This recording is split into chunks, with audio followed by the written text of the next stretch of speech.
সংযুক্ত আরব আমিরাতের বাণিজ্যিক নগরী দুবাইয়ে শেষ হলো 5 দিন ব্যাপী গালফ ফুড মেলা। 2014 সাল থেকে এই মেলায় অংশ নিচ্ছে দেশের শীর্ষস্থানীয় ভোগ্যপণ্য প্রস্তুতকারক প্রতিষ্ঠান সিটি গ্রুপ।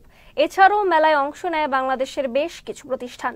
প্রতি বছর নতুন নতুন পণ্য নিয়ে মেলায় হাজির হয় প্রতিষ্ঠানগুলো। বাংলাদেশ মিশন বলছে এই মেলা গুরুত্বপূর্ণ ভূমিকা রাখছে বাংলাদেশি বাণিজ্যের প্রসারে। শামসুর রহমান সোহেল আরবির পাঠানো তথ্য ও চিত্রে দেখুন ডেস্ক রিপোর্ট।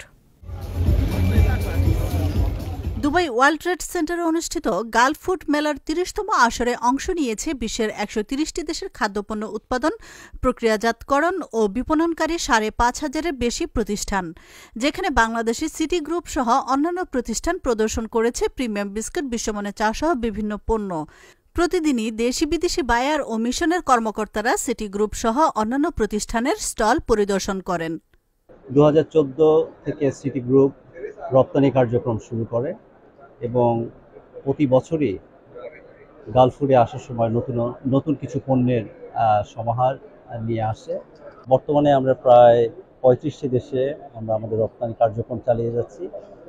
দেশের চাহিদা মিটিয়ে বিদেশে রপ্তানি করার যে সুযোগ, সেটি অংশ হিসাবে আমরা প্রায় 35টি দেশে আমাদের এই রপ্তানি কার্যক্রম চালিয়ে যাচ্ছি। এদিকে ব্যবসা সম্প্রসারণ ও রপ্তানি বাড়াতে গালফ ফুড মেলা বাংলাদেশি প্রতিষ্ঠানগুলোর জন্য অত্যন্ত গুরুত্বপূর্ণ বলেন দেশটিতে নিযুক্ত বাংলাদেশি রাষ্ট্রদূত। আমার জন্য এটা প্রথম গালফ ফুডের ইভেন্ট। আর আপনারা জানেন এই আয়োজনে আমাদের যারা পার্টিসিপেন্ট তাদের ভিসা পেতে আমাদের যথেষ্ট বেগ পেতে হয়েছে। একটা বড় টিম, 71 জনের একটা টিম, তাদের ভিসার জন্য আমাদের বড় রকমের একটা এফোর্ট দিতে হয়েছে। আলহামদুলিল্লাহ আমি খুবই খুশি যে আমরা, যদিও একদম শেষ মোমেন্টে হয়েছে, বাট সকলের ভিসা করা গিয়েছে, এটা আমি একটা প্রাথমিক সাফল্য ধরে নিই। গালফ ফুডের গুরুত্ব শুধু এটা মধ্যপ্রাচ্যের জন্য না, বেসিক্যালি আমি যেটা জানি যেটা হচ্ছে যে এই দেশে যে পরিমাণ বাংলাদেশি প্রোডাক্টস আসে তারা এখান থেকে পরবর্তীতে আফ্রিকার বিভিন্ন দেশেও সাপ্লাই হয়ে থাকে। এটা গার্মেন্টসের জন্য সত্য এবং খাবার দাবারের ক্ষেত্রে সত্য, প্যাক ফুডের ক্ষেত্রে সত্য। তো আমরা যেটা আশা করছি যে এই ট্রেন্ডসটা দিন দিন বাড়বে।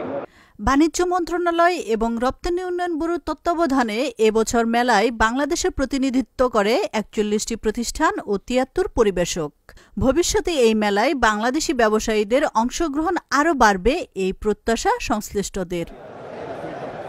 আশরাফুন নাহার মালা, চ্যানেল এস, ইন্টারন্যাশনাল ডেস্ক।